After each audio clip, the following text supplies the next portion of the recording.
अब देखिए सबसे महत्वपूर्ण प्रकार जो है वो है आपका भौतिक अधिशोषण और रासायनिक अधिशोषण। इसको आप एकदम अच्छी तरह से दिमाग में एडजस्ट कीजिए।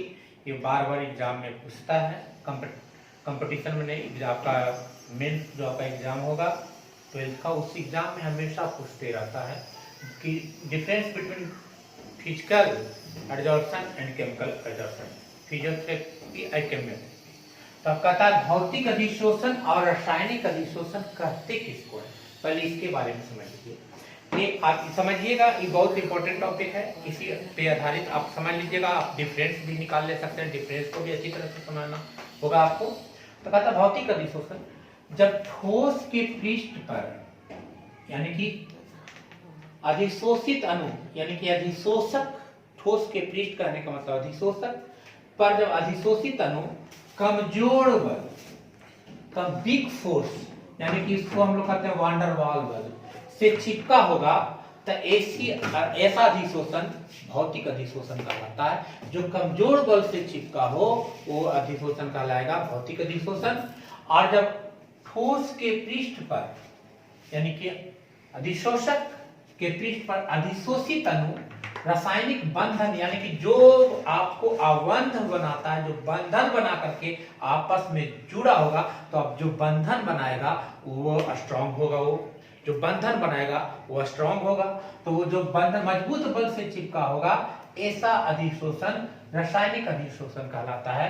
जैसे देख लीजिए, मान लिया कि एक तख्ती है, अब ये दोनों घटना है तो पृष्ठ पर ही, पृष्ठ की ऊपरी सतह पर की घटना। अब इस पर आकर के मान लिया जाए कि इस तख्ती पर डस्ट आकर चिपक गया, डस्ट आकर चिपक गया, तो जैसे इसके माध्यम से अगर हम इस डस्टर का उपयोग अगर हम इसको मिटाने में करते हैं, तो ये लिखा हुआ काला काला है, अब इसके ऊपरी सतह पर आकर चिपक जाए, ये तो अंदर प्रवेश नहीं करेगा। अब ऊपरी सतह पर चिपक गया, फिर अगर मिटाएंगे फिर ये ऊपर ऊपरी सतह पर चिपक जाएगा, फिर इसे मिटाएंगे, वो लेयर धीरे धीरे चिपकते चिपकते चिपकते यह लेयर एक काला हो जाएगा। अब फिर अगर इसको हम अगर झाड़ दें, कस के किसी माध्यम से रगड़ दें, तो ये फिक्स है कि ये जो डस्ट है यहाँ से हट जाएगा। इसका मतलब हट क्यों गया?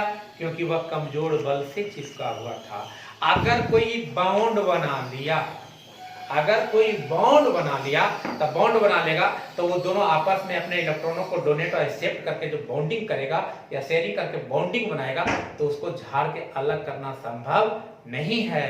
तो इस कंडीशन से समझिए कि ये मजबूत होता है और ये क्या होता है, कमजोर होता है। तब इसके ऊपर डस्ट अगर बैठ गया, ये डस्टर है,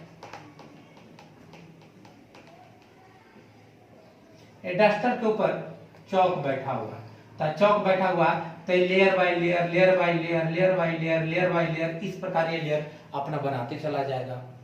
तो आप बताइए कि अब ये जो आपका जो नीचे वाला लेयर है, ये सबसे पहला लेयर है, ये डस्टर से चिपका हुआ है। अब इसके ऊपर ये चिपका हुआ, इस लेयर पर ये चिपका है, इस लेयर पर ये चिपका है, ये लेयर पर ये चिपका है। तो अब इस कंडीशन से इस डस्टर से तो मात्र एक ही लेयर चिपका है ना, इस डस्टर से तो मात्र एक ही लेयर चिपका है, बाकी उस लेयर के ऊपर लेयर, लेयर के ऊपर लेयर के ऊपर लेयर, लेयर के ऊपर चिपका गया। तो अब इस कंडीशन में इसके कई स्तर होते हैं, इसके कई स्तर होते हैं और इसके एक ही स्तर होते हैं। अब इस कंडीशन में देखिए, मान लीजिए कि ये कोई धातु है, धातु है एल्युमिनियम, सपोज दैट मान लिया कि एक धातु है क्या, एल्युमिनियम। अब एल्युमिनियम में आई ऊपर से आया कौन, ऑक्सीजन, ये ऑक्सीजन आके चिपक गया। तो जैसे ही ऑक्सीजन आकर चिपका इस पर, तो तुरंत एल्युमिनियम क्या करेगा कि एल्युमिनियम है जो ऑक्सीजन से अभिक्रिया करेगा, और अभिक्रिया कर करके Al2O3, अब ये बॉन्डिंग का फॉर्मेशन किया। अब जैसे ही बॉन्ड बनाएगा तो इसके तुलना में ये क्या हो जाएगा, मजबूत हो जाएगा। अगर फिर इसके ऊपर अगर ये ऑक्सीजन आ गया, ये ऑक्सीजन आया, तो अब समझ लीजिएगा कि जैसे ही ऑक्सीजन ये आया, तो ये ऑक्सीजन है, अब एल्युमिनियम से टच नहीं कर रहा है, ये ऑक्सीजन इस ऑक्सीजन से टच कर रहा है। ये दूसरा लेयर का जो ऑक्सीजन है ये अपने पहले लेयर के साथ ऑक्सीजन के साथ टच कर रहा है। अभी एल्युमिनियम के साथ ये तो टच ये कर रहा है, ये तो टच नहीं कर रहा। तो इस कंडीशन में ये जो लेयर है ये एल्युमिनियम के साथ बॉन्डिंग नहीं बनाएगा। तो इस कंडीशन में कह सकते हैं कि यह बहुस्तरीय होता है।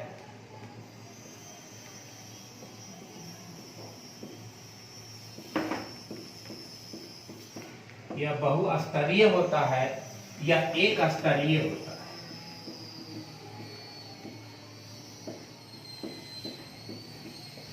यह बहुस्तरीय होता है और यह एक स्तरीय होता है। यानी कि ये बहुआण्विक स्तर के होते हैं। अब बहुआण्विक स्तर तो समझ में आ गया हो। ये एक आणविक स्तर क्यों हुआ? क्योंकि यही ऑक्सीजन है जो एल्युमिनियम से अभिक्रिया करेगा। इसके ऊपर वाला लेयर है जो एल्युमिनियम से अभिक्रिया नहीं करेगा। वो तो उसके जैसा लेयर कहीं बना रहा है, लेकिन अभिक्रिया तो मात्र जो टचिंग है एल्युमिनियम से वही ऑक्सीजन अभिक्रिया करेगा। उस ऑक्सीजन के ऊपर जो ऑक्सीजन है वो अभिक्रिया नहीं करेगा। तो यह एक स्तरीय होता है, यानी कि एक आणविक होता है और यह बहुआण्विक होता है। यह एक आणविक होता है और एक बहुआण्विक होता है, यानी कि यह बहुस्तरीय लेवल का है और यह एक स्तरीय होता है, ये बहुस्तरीय होता है। अब देखिए अगला पॉइंट, यह उत्क्रमणीय होता है। यह उत्क्रमणीय होता है, यह अनुत्क्रमणीय होता है। अब उत्क्रमणीय अनुत्क्रमणीय समझिए कि अगर इसको हम एक बार इस प्रकार अगर इसको हम झाड़ दें, ये पूरा जो डस्ट था समाप्त हो गया, तो फिर पुनः पहली अवस्था की तरफ duster net and clean duster आ गया आपका। तो ये माने उत्क्रमणीय का मतलब उल्टा जा सकता है, जैसे था वैसा ही लाया जा सकता है। अब देख लीजिए यह अनुत्क्रमणीय होता। अनुत्क्रमणीय कहने का मतलब है कि अब यह जो बनाया, जो पहले एल्युमिनियम था, अब तो यह अभिक्रिया करके एल्युमिनियम ऑक्साइड बना दिया। अब एल्युमिनियम ऑक्साइड से इसको उल्टा अब इसको नहीं जा सकता है। तो यह एक उत्क्रमणीय होता है या अनुत्क्रमणीय होता है। यह पृष्ठ के सतह पर निर्भर करता है। यह पृष्ठ के सतह पर निर्भर करता है। अब इस कंडीशन को समझिए, यह भी पृष्ठ के सतह पर निर्भर करता है। पृष्ठ के सतह पर निर्भर करता है। अब कैसे पृष्ठ के सतह पर निर्भर करता है इसके बारे में समझ लीजिए। अगर पृष्ठ ये है, इतना सा है, ये पृष्ठ है और ये भी पृष्ठ है, देख लीजिए। अब इसमें जो ऊपर चिपकेगा तब तो इतना ही भाग आकर चिपकेगा ना बाबू, ये तो इतना ही भाग आकर चिपकेगा। अब इस पे चिपकेगा तो इस प्रकार इतना भाग आकर के चिपकेगा।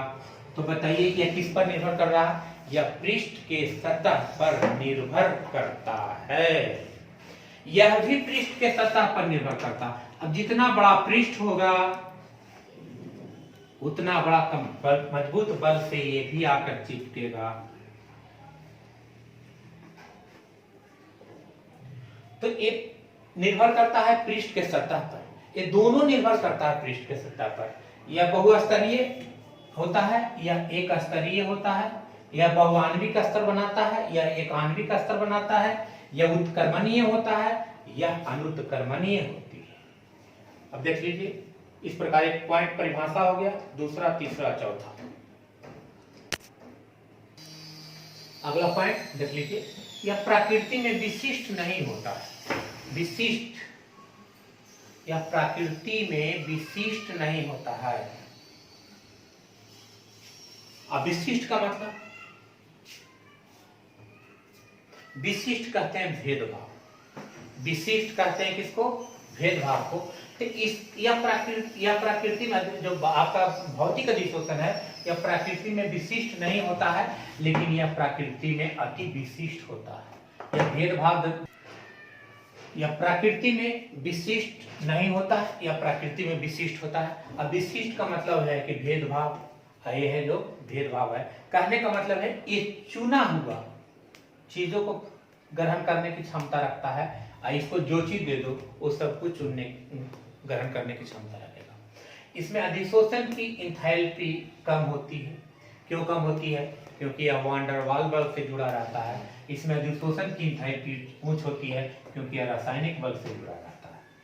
तापमान को बढ़ाइएगा तो इसमें अधिशोषण कम हो जाएगा, और इसमें तापमान को बढ़ाइएगा अधिशोषण बढ़ जाएगा।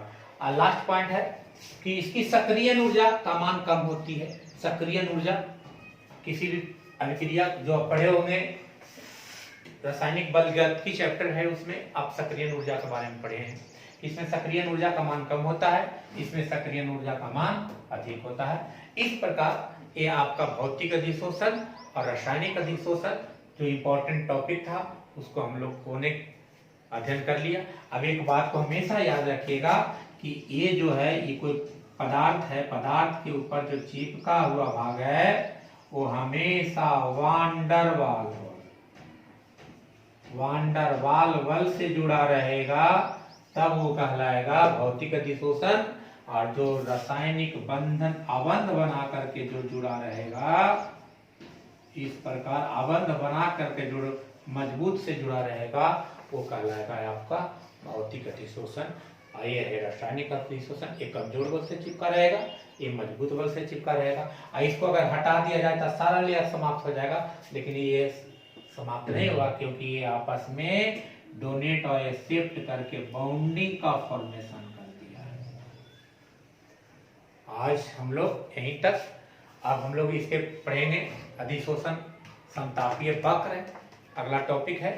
तो भौतिक अधिशोषण और रासायनिक अधिशोषण, धनात्मक ऋणात्मक चारों आपका अधिशोषण के प्रकार समाप्त हो गए। अब हम लोग अगला टॉपिक पढ़ाएंगे अधिशोषण समतापीय वक्र।